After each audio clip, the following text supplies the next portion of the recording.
I'm delighted to be able to say that we have some superstars in our presence. So we have Finn Lynch, Eve McMahon, and Sean Evans here joining us tonight. So thank you massively to the three of you for taking time out of your busy schedules. We're tracking Finn and Eve last week, and we'll be tracking you all over the season. No pressure. If I can start with you, Finn, first of all, massive congratulations on being ranked second in the world last year. I think you're in our Dunleary group chat, and you can see the pride and the delight, when we're seeing your results and we're seeing these kind of things coming through. So look, tell us, what was that like? What was 2022 like? How did the season go for you in your mind? Tell us all about it. Hi everybody, first of all. The ranking being ranked second was just cool. It was a little bit of a confidence boost, and it just kind of solidified what I thought was a pretty good season. So I got the ranking from the Worlds the previous year, and Palma last spring I was fourth, and then the Worlds last year I was sixth. So putting those regattas together, I had a really good ranking. It's not something we look at a lot.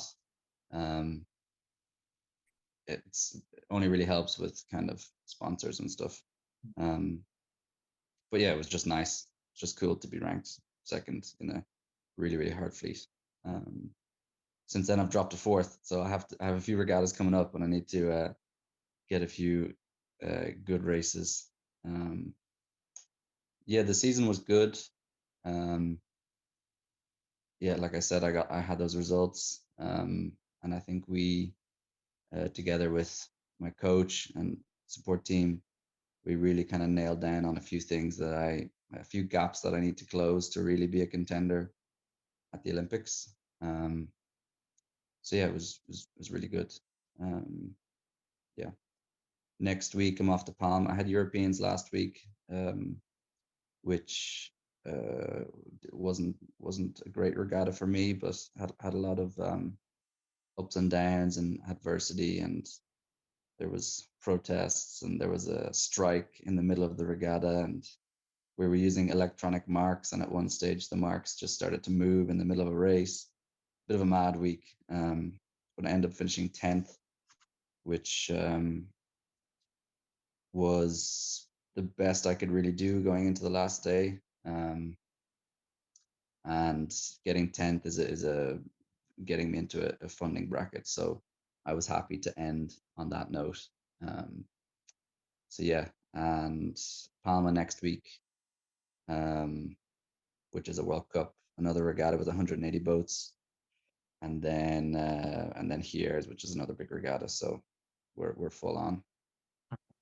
And tell us, Finn, so we're all sailors, so we all have bad days, but for you it matters a lot more, right? And there's stuff going on with the committee, and other sailors are kind of, presumably if there's a strike going on, there's a lot of negative talk. How do you keep your head clear? How do you I think you had gear failure one of the days. You got a first as well. So, so there's all these ups and downs, right? So how do you get through some of those, the noise that's going on at an event? It's a good question. It's really hard. It's probably one of the hardest parts about sailing and 6-day regattas is to try kind of stay in it mentally the whole way through. But for this week, I had a good environment around me, and I was just able to kind of be a little bit disappointed and then turn the page and get over it, and just it's easier for me anyway, it's easier with these long regattas, because and when it's so hard conditions, because I knew people would be getting big scores, so I kind of had confidence that okay, today wasn't great, but people are going to get big scores too, so you just need to keep chipping away, and that's an experience thing. Before the last race, we had 3 races on the last day, and a bunch of people were asking me, do you think it's still possible to get top 10? A bunch of guys who were around me overall, and a lot of them kind of wrote themselves off, thinking, "Oh no, it's gone, just because they got some big scores." But I kind of had a feeling that everybody was going to get big scores, and that if I had a decent last race, maybe I could reach top 10. So yeah, but yeah, that's one of the hardest things about sailing, and something that I've had to work on a lot over the years. And I guess it just comes with experience of doing these events and finding a calm place in your mind, right? I've heard you talking previously on podcasts and different things, so you seem to have mastered that over the last couple of years. I don't know about mastering it. As you get better and have higher expectations, the pressures and like the emotions that you feel, they change over time. So you're never a master, because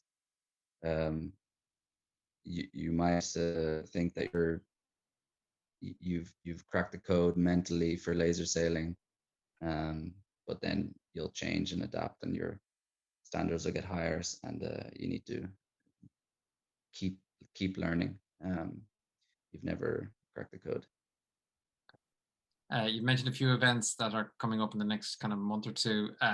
What's the year look like? So obviously you've an eye to 2024, of course. Is there specific events that you're focused on for that, or is it just constantly kind of chipping away at what's in front of you? How do you think about the year ahead? The biggest one is the Worlds in August. So that's the first chance for us to qualify the nation for the Olympics. So yeah, the Worlds are in The Hague in the middle of August. We have pre-Olympics as well, which it's not so important to get a good result there, but it's important to learn as much as possible about Marseille. So after we do Palma and Hier's, it's mainly training in those two venues, Marseille and The Hague. But yeah, the peak for the year is the Worlds in August. Maybe keeping an eye on that. So, and wishing you every success in it. Thanks very much. If I can, Eve. So wow, you had an amazing 2022. So you did leave and start. I'm not going to ask you how many points you got, but I think you're doing what you want to do in UCD. So well done on that as your first achievement. And then you had ILCA Worlds, ILCA Europeans, the World Sailing Worlds, and a bucket of other awards and different things that have kind of flowed through kind of since then. So yeah, how do when you look back on 2022, what are your thoughts on the year that was? It was definitely a crazy year. You know, there was a lot of kind of balls in the air, I suppose you could say.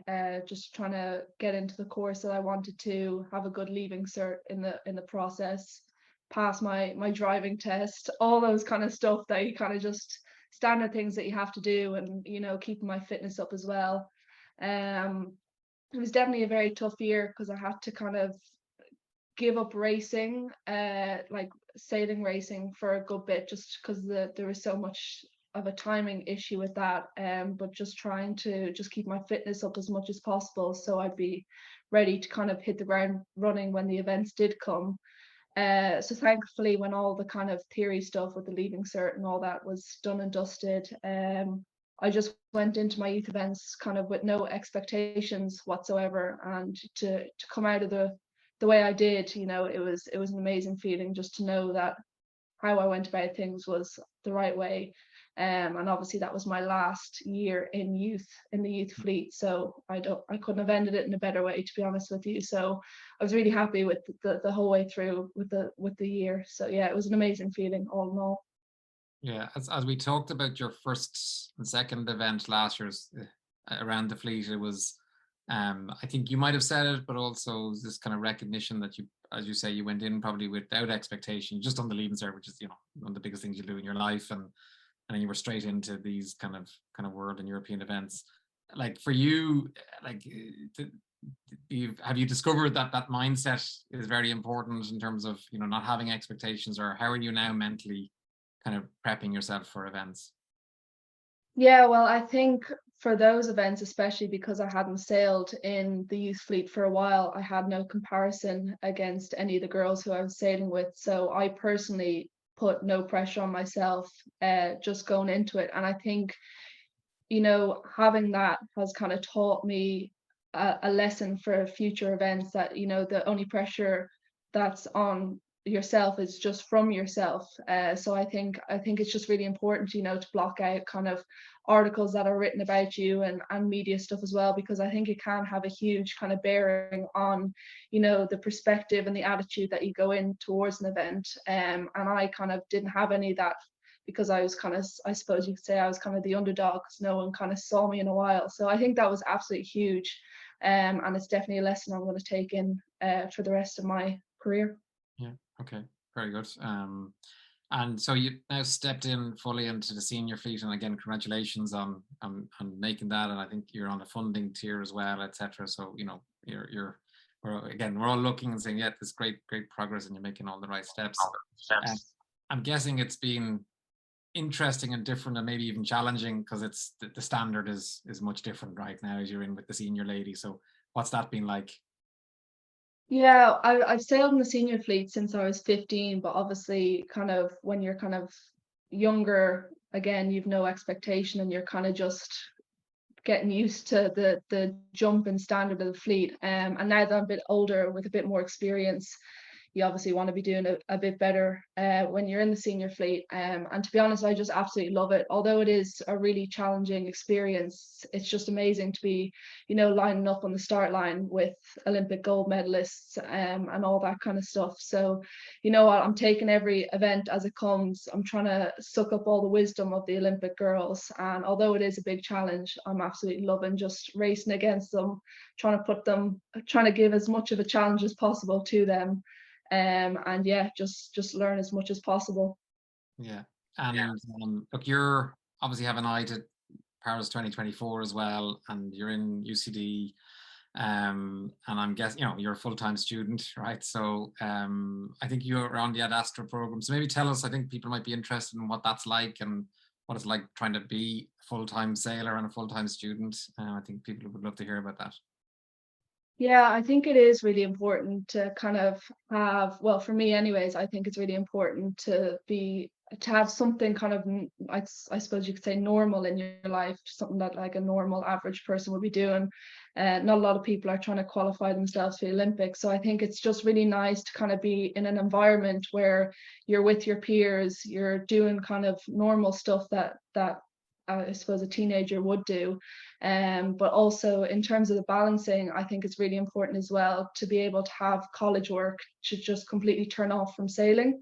So that's kind of where I was coming from with studying in UCD. And you mentioned Ad Astra. Thankfully, I'm on the scholarship with UCD, and it's been an enormous help. I personally, not biased here, but think it's the best university in Ireland, just with how they kind of support their athletes and helping them to balance the two, academics and sport, and just to be able to have a second team behind you, you know, the more support you can get, the better. So it's been amazing. It's definitely a challenge to be able to balance the two of them, but it's a challenge that's definitely worth it. Brilliant. Thank you, Eve. Sean, if I can turn to you. So Sean, you're the head coach for, I don't want to get this wrong, for the junior, the youth scene on the Irish sailing. Correct me if I'm wrong on that.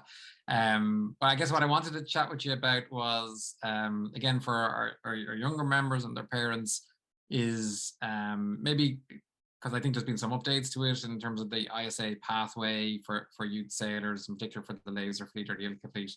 Do you want to give us an update, how it works, you know, and what people would need to be aware of around it, please? Yeah, certainly. Thank you very much for that, Brendan.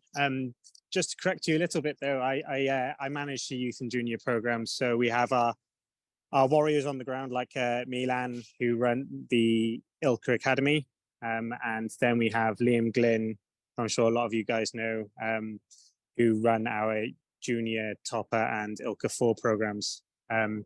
So that's the bit that's kind of been developed over the last 18 months. I would say is the junior area, the support we're putting in there, just to kind of put back a little bit more support and structure a little bit in terms of helping direct and pass on the information that the likes of Eve and Finn have had in their youth career, youth and junior career, to help aid and benefit them in their hopefully long-term journey within sailing. Okay. And then with the ILCA 6 Academy, that's pretty much carried on since the establishment of it, probably about 15, 20 years ago now, back when I even was a youth sailor, so quite a while. But regardless to say that Milan has, obviously Eve is one of the recent graduates from it, but so I'm sure she can put her 2 pence into it as well. But the work that he's been doing with the team over the last, sorry about the noise, the last 18 months has been great to see, and the results are there to show with Roko and Eve and the rest of the academy as well, like with Fika putting in some very solid results all around, is testament to the time and effort that he puts into the program and the support that they all have in the background as well. Yeah, brilliant. Eve, name checked you there, so I'm going to go back to you on that. As a recent graduate, just give people what's been your experience. Why do you think people should think about joining any of the youth programs, either the junior or now the academy? Where do you think it fits in a sailor's life? I think it's a really nice pathway. I was obviously on the academy with my older brothers, so it's just a really nice way to kind of get a bit of a team environment and to learn to kind of live with others, and just to have the wisdom of other people to learn from. I think it's really important. I loved being a part of the academy, just the structure of it all. So I think, for all the younger people, I think it's a really nice pathway just to build up into just any sort of campaign that they're trying to do. Cool, thank you. And Sean, so obviously the ISA National Championships are coming up, and I think, if you said before, look, being on any of the youth programs is really a continuous assessment kind of process. Seeing people on the water in their clubs and knowing that they're there, and seeing them at events, regional events, etc. So maybe explain that in a little bit more detail, kind of how it works, and if somebody's interested in participating, what kinds of things they need to be thinking about doing. Yeah, certainly. So the ILCA, let me just bear with you for 2 seconds. I got a train pulling off.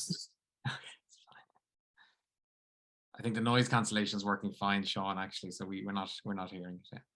Oh, there you go, perfect. Yeah, so the ILCA 7 Academy, or sorry, ILCA 6 Academy, that is, as you mentioned, it's a continuous assessment. We try and have eyes on the ground as much as possible in communication with clubs, coaches, things like that, for identifying key people coming through. And then we offer invites to those key people that we've kind of identified to come and join trainings, to kind of essentially have a trial. Like it, both Finn and Eve as well, like it's not an easy step to make, going from the average club sailing in terms of rock up on a Sunday, do your club race, go home.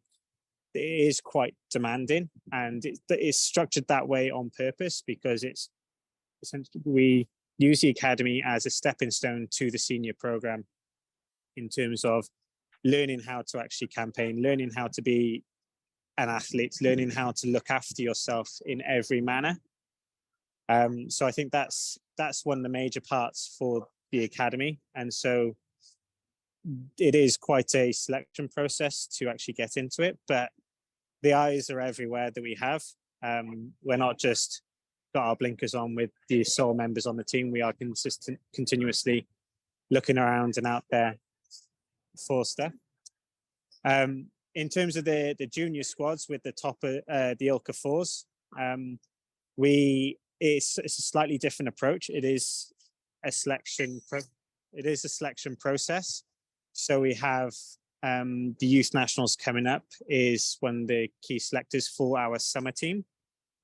And within that, then there's a number of days of coaching and event support. That document will be published I believe on Monday now. So that'll then kind of get pushed out and televised. We're just putting the final touches on it, confirming training dates and stuff like that with coach availability and stuff as well. So that should be out on Monday for you all to see. That'll be on that selection policy will go up on the Youth Nationals website, and we'll try and get it out on our social medias as well. So the idea behind the summer squads with the ILCA 4 is it's a little bit more of a focused squad. So it won't be the size of the winter squad has been. We've had 18 in the team over the winter. There'll be a little bit more of a focused team in the summer, aiming towards performance. And then when the summer's over, we'll again release the winter squad selection policy midsummer in terms of events to kind of look at and do for the winter coming up now in 2023, 2024, to have, similar to this year, an extended squad to help bring up the majority of the fleet to a very competitive standard. Because what we found in the past is if you just work with the top couple, the gap just gets bigger and bigger and bigger. And we're lucky that we have the funding and resources in Irish Sailing at the moment to be able to facilitate a deeper winter squad, to be able to help the class grow. Yeah, look, it's been brilliant seeing those bigger squads out training in the water during the winter. It's been great. Obviously, look, attending events and participating events, as you mentioned, is key.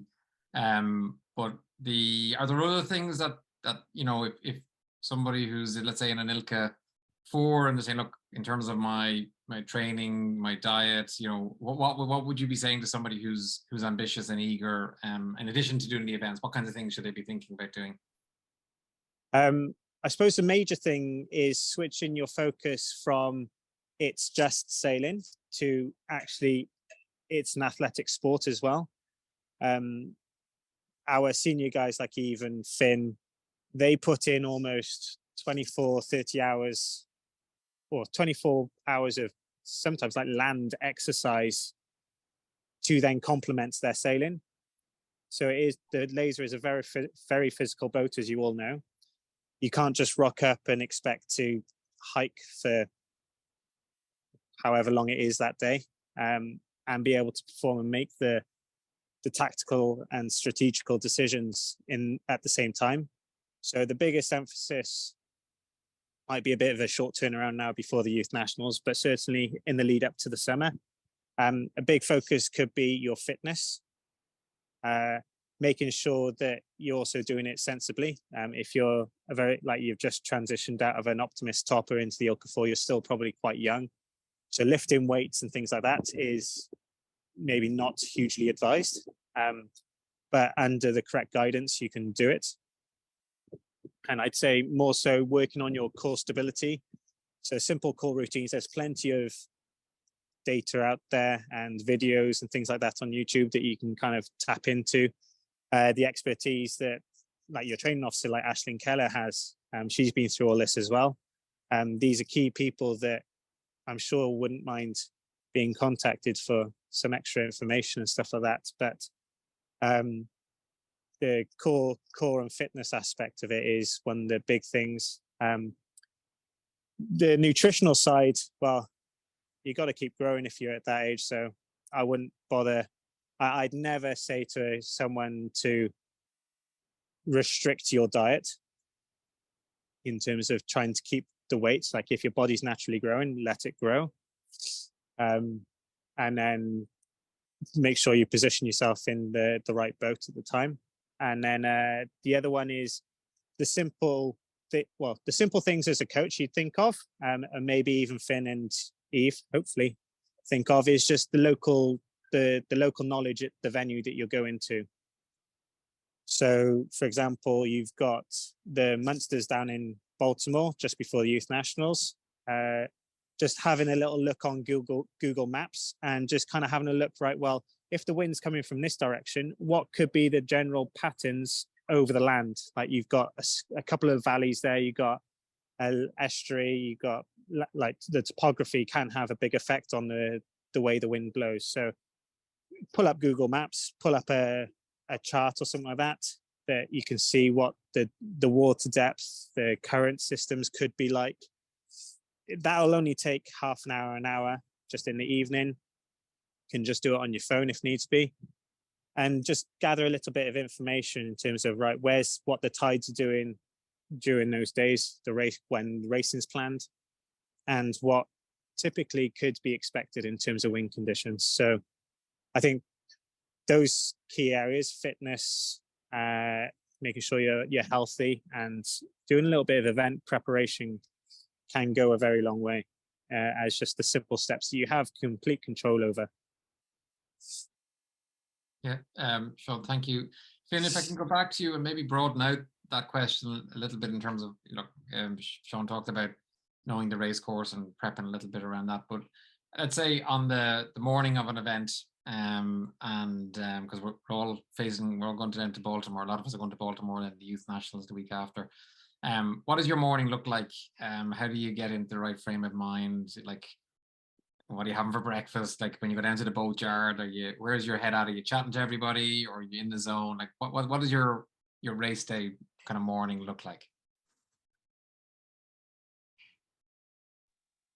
Is this for me? Yeah, Finn, sorry, yeah. Oh, okay.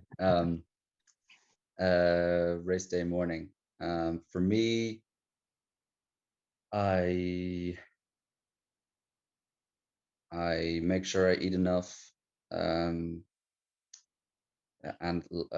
early enough in the day. So obviously we burn a lot of calories on the water, so you need to eat a lot before you go out. And if there's a morning start, that means that you need to wake up 3 hours before the start at least to be able to get all that food in and digest it. And then I'm making sure that I have good nutrition for on the water. That's the kind of prep that I do before. I have options for if it's light winds or strong winds. So I'd have my bottle with my energy drink with the carbs in it, and just electrolytes or just plain water. And then I make sure that I'm prepared for whatever the weather's going to be. Even if the forecast says it's going to be light winds, I still make sure that I have my stuff that I need for strong winds. And then when I get down to the boat, I try to look over the boat to make sure nothing's going to break. I don't always do it very well, which last week obviously I had a bit of a fail in that area. And then I'm just trying to surround myself with people that I want to be around, and stay chilled out. Yeah, that's basically how I prepare. Can I ask, what do you have for breakfast? It's usually porridge or some sort of oats. Yeah, Because that's the best for your slow releasing energy, is it? Yeah. Yeah, overnight oats is good as well, because then you can just wake up and it's right there waiting for you. You don't need to get up an extra 20 minutes or whatever to make a nice bowl of porridge. Okay, cool. And Eve, what does your pre-race kind of morning look like if you're away at an event? It would definitely be similar to Finn's. I try and have as much as possible done the night before, because obviously the day of racing is just stressful in itself, nerves are high. So I think just having as much done as possible to kind of keep everything relaxed, keep your mind at ease. Breakfast would also be porridge for me as well. We do so much work and we're out there for so long, 6 hours on the water. So you definitely need something that's very filling. And carbohydrates as well. So that's kind of the main focus for me. And then just in terms of getting into the zone, to be honest, I just keep myself to myself in the boat park. I think, like Finn said, just surrounding yourself with people who you like, and people who aren't going to stress you out. There's a lot of people kind of with their emotions that are quite high, and that can kind of drain your own emotion. So I think that's really important, just keeping yourself to yourself and just really just keeping your mind at ease. I think that's the best way. Yeah. Okay. And Sean, if I can come back to you, in terms of how important is, for all levels, is post-event analysis? Do you think we do enough of it, or can you overdo it? Like, how would you suggest as a coach? I know you're managing the team now, but as a coach, like how do people kind of approach that? So there's a couple of different levels to it. As personally, back when I would always look to have just a notebook at home or even in the car, or just use your phone, and you just take 5-10 minutes and just write down the learnings from the day. So regardless if it's, even if it's, say, your winter racing in Dunleary, you're just doing your club racing, right? Okay, wind was like, put down the key information: wind direction, sea state, wind strength. So you kind of build up a little bit of a venue specific knowledge, no matter where you go. And then you just put down 2 or 3 key learning points from each day. That could almost be just a basic thing. So some of it doesn't have to be hypercritical in terms of, oh, I did rubbish, I messed up at the start. Maybe just one kind of learning point from that, but actually put down a couple of things that you did well at, just to kind of positively reinforce like the learnings and stuff. Like, okay, I messed up at the start, but actually that first beat, I worked really hard over to the right-hand side. I managed to keep my boat trim really flat. So putting in a couple of good learning points to reinforce what makes you go fast is key. And then that can be just a look back ever so often, not all the time, just ever so often, just to reinforce your improvements and progression that you've made. Going a bit further, when you say youth nationals or international events, you'd look back, you have those notes from each individual day, but then you look back at the event as a whole and kind of compare that to your pre-event goals. So that I mean, what I mean by that is looking at the process. So not looking at the outcome. So going into an event and going, yep, I want to be top 10. That's kind of, you will always have that in the back of your mind, but if you can give it a bit more process focus, you have a better ability to analyze and learn from it after. So say there's 12 starts, right? I want 10 of those starts, I want to be able to have my clean lane after 30 seconds is my pre-event goal. That way it's very easy to analyze after. So just make sure that your pre-event goals are very structured and clear to analyze. If they're a bit more emotionally based, then it becomes a bit more wishy-washy in terms of being able to get a clear picture on how to progress after. And then we kind of step up to kind of a very in-depth one, which we do with Eve and Finn, where we actually have like a 3-step process breakdown in terms of how we initially talk to them to kind of get their emotional response. Then you kind of go into an initial deep dive, and then you go into right, what are the learnings and how do we improve upon it, which will then structure our next training period. So it depends on how deep you want to go in terms of you personally. But when you get towards the pointy end of things and at the senior end, the business end of our sport, everyone's looking for those inches here and there. So by neglecting a very in-depth debrief, you're neglecting the opportunity to overtake someone. It's almost just as important as doing the bike, the hiking, the eating, the right analysis of what the tide's doing that day. It's pretty much just as important as that, because what you'll end up doing is just doubling down on bad mistakes that you've done in the past. So by doing event reviews, it's actually one of the key areas. It just depends on your personal abilities in terms of self-analysis. It'll depend on how deep you want to go with that. And Eve, have you found, has your analysis or your level of analysis changed in moving from the youth fleet into the senior fleet? Yeah, like Sean said, once you get into the senior fleet, they kind of go a bit deeper into the whole analysis of the post-event kind of review. I feel it is quite important, especially when you have your coach kind of alongside you, because they're watching the racing, but kind of from a completely different perspective. So you kind of get their perspective and their kind of what they think you should be working on. So I think just having a second person to kind of reiterate what you're saying and like the outcomes that you want, but also kind of them chirping in on what they think, you know, you possibly could work on. I think that's really important. But I think it's also important not to analyze it too much. I think you can get a bit overcomplicated with all of the analysis of it. So I think kind of just keeping things simple as well is also the best way to go. Yeah.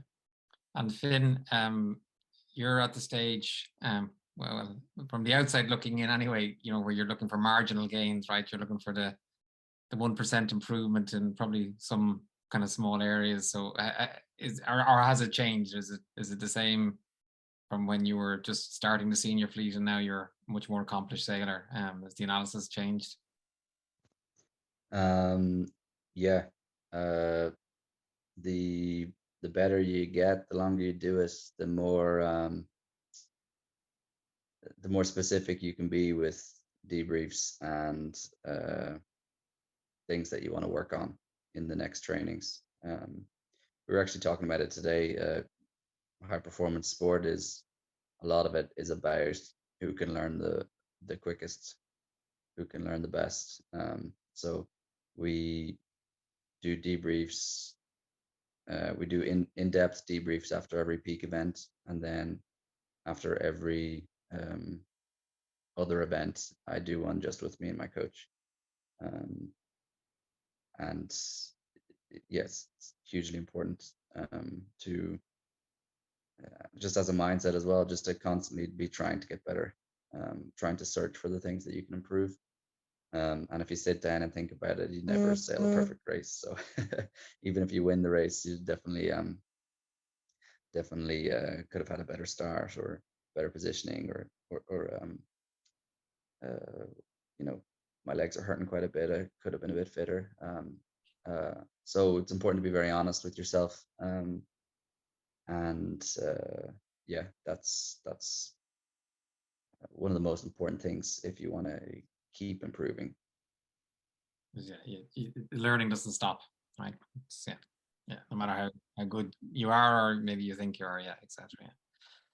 Cool, thank you. A couple of questions have come in there. So Sean, just tell us briefly about the role that SportsMed play as part of the Sailors Fitness and the program that they provide. So SportsMed, I think, for maybe explain what SportsMed is and yeah, how it fits in.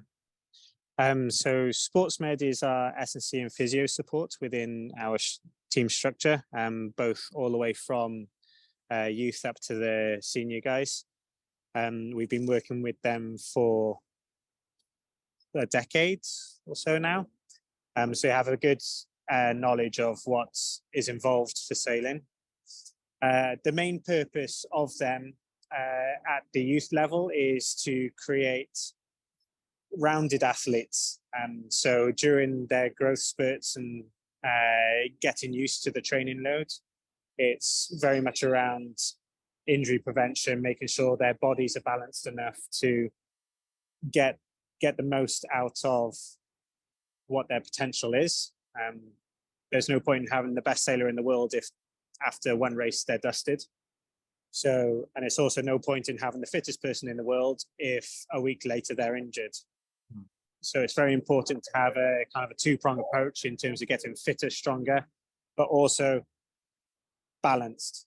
And as you know, with laser sailing being very quads dominated, it can lead to a lot of lower back pains, knee pains, hamstring issues, and things like that. So it's very important that we try and keep our athletes in one piece and going forward. So our youth and senior guys, well, our youth guys will do 2 gym sessions a week. They're supervised. Our senior guys do up to 3, sometimes more, depends on how their training load is going. But also they'll have prescribed bike or run sessions to do to specifically target certain areas of the like fitness zones. So whether they're just going out for a general cruise in the morning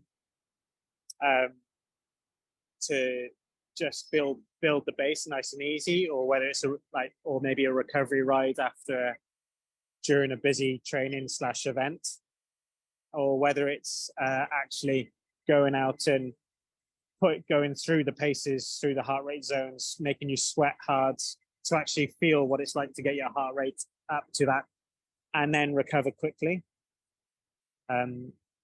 Sailing is very much a interval sport, essentially. Like you'll have a long effort initially with your upwind between 10 to 20 minutes, depending on how generous the race officer is.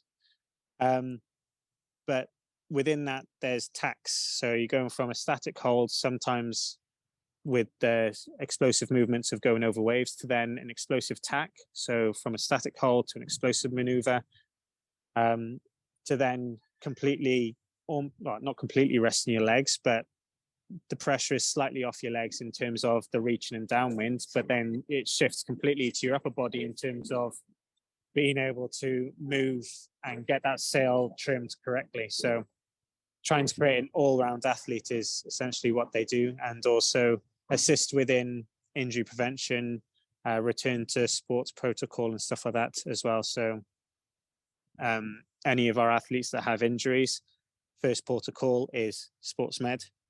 They're just as important as the coaches. So they make sure the athletes are in one piece for the coaches on the water, and we have a very close relationship with them. It's all one unity. It's not a separate entity. It's all one thing.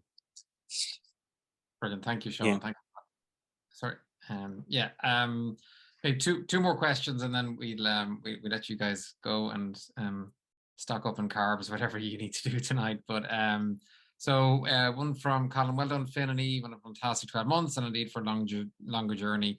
You both made massive gains in the last 12 months. Maybe from each of you, what do you think has been the biggest gain that you've made that has allowed you to step up to the level that you achieved, let's say, in 2022? So maybe Finn, what was the thing that maybe the one thing that changed most last year, maybe?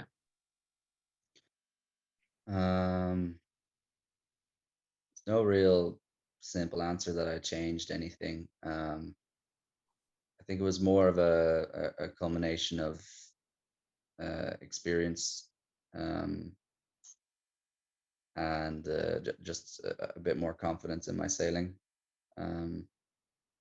Yeah, I think I've spoken to you guys before, but once I went through the kind of horrible experience of not qualifying for the games, it kind of gave me like once you hit the rock bottom, you realize that it's not that bad. Your life doesn't change that much. So then when I came back to the racing, I was just less nervous. I didn't care about. Obviously, I cared about doing well, but I didn't. It wasn't everything. I knew that I could do a bad result, and it was all okay. So that kind of freed me a little bit. And then when I was sailing more free, I was just, making good decisions and enjoying it more, and the results kind of just rolled on from that. So yeah, hopefully I can keep that going when the regattas get more important now, getting closer to the Olympics. This is a good reminding. Thanks for the question, Colin. Good. But yeah, that was the biggest change. Cool, thank you. And Eve, what changed most, other than doing the Leaving Cert and not doing events? What changed for you, do you think, last year? I think because the senior fleet is just so intense and so experienced that if you do manage to kind of get somewhere near the top of the fleet in racing, that's one thing. But trying to stay in the top of the fleet for however long our races are, around 50 minutes to an hour, is the most difficult thing. So a significant gain I suppose I've made is I find it kind of got more experience now with being able to stay at the top of the fleet once I do get there. You have to really keep concentrated the whole time. The girls, they don't really let you off the hook with any little mistakes that you do. So I think that's been a huge gain for me, just being able to hold my position when I do get into a good, solid, strong position. Okay, brilliant. And then just to both of you again, then, and Eve, just while you're still on mic, one thing you would say to a young sailor starting off in a ILCA 4, what advice would you give them if they are ambitious and they think they want to one day follow in your footsteps? I think the biggest thing that I might have even said last year is just to believe in yourself. I think overall our sailings program is, you know, quite intense, and there can be definitely some challenges that you're kind of met with. But if you kind of have the belief in yourself, and, you know, in the back of the head, you kind of have, you know, something that you're working towards, I think that makes a huge difference, you know, just to be able to get through the hurdles. And I think, I know a lot of athletes say it, but it's just also to enjoy your sport, I think, as well. A lot of athletes, you know, kind of forget that when they get kind of into the competition side of things. So I think kind of just to remember why you started sailing, and yeah, just fully believe in yourself and stick with your guns. Brilliant. And Finn, from you, what advice would you give to a young sailor? I think somebody who wants to compete internationally, and then potentially try go to Olympics. When you're younger, what's really important is to sail a lot. Every day on the water is different, so you need to build up that bank of just hours and hours and hours. You're going up against you know, Spanish kids who are sailing in sea breezes after school every day. So that's one thing that I wish that I did when I was younger, was just get a lot of time on the water. Yeah, I think that's a big one. I know I said we'd let you go, but I have two questions I suspected from younger sailors, so I'm gonna give them some airtime if that's okay. Question from Eve: any advice for balancing study and sailing? We might have covered this, but which comes first? I think I just kind of well, obviously my sailing for me is prioritized a bit more at the moment. But I think just knowing how to study online. Obviously we all had to get used to it during COVID, but I suppose it'd be quite difficult to study online. So I think kind of just putting away the phone, putting away kind of all the distractions that are around you, because I suppose you could say you're studying when you're actually half the time on your phone. So I think that's just a huge one, to use your time wisely for me. And kind of, you know, you've very restricted time anyways, balancing the two, and the time that you do have is quite precious. So I think just, yeah, use your time wisely, to be honest with you.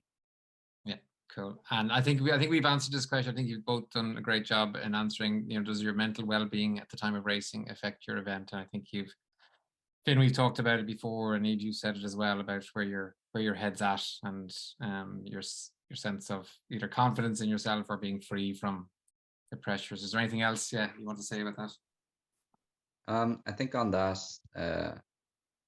your mental well-being, or how you're feeling, for me at least, I don't see it as a barrier to performance. So, you know, you could be in a great mood one day, and then you could be, you know, feeling a bit down the next day, but you can't let that affect your performance. You just need to learn how to switch your mind whatever way it needs to be switched, because it's different depending on the week or depending on the conditions. You just need to learn about yourself and what you know gets you ticking. Self-talk is a really big thing. To sometimes hype yourself up, sometimes calm yourself down. If you're leading a race and you're feeling nervous, your legs are shaking. So yeah, I don't think it's like a barrier to performance. The how you're feeling, you just need to always keep learning about your mindset and what works for you. Okay, thank you. Finn, Eve, Sean, thank you guys so much for your time tonight. That was amazing, and thank you for being so honest and open with us. And we wish you every success in the year ahead and for 2024.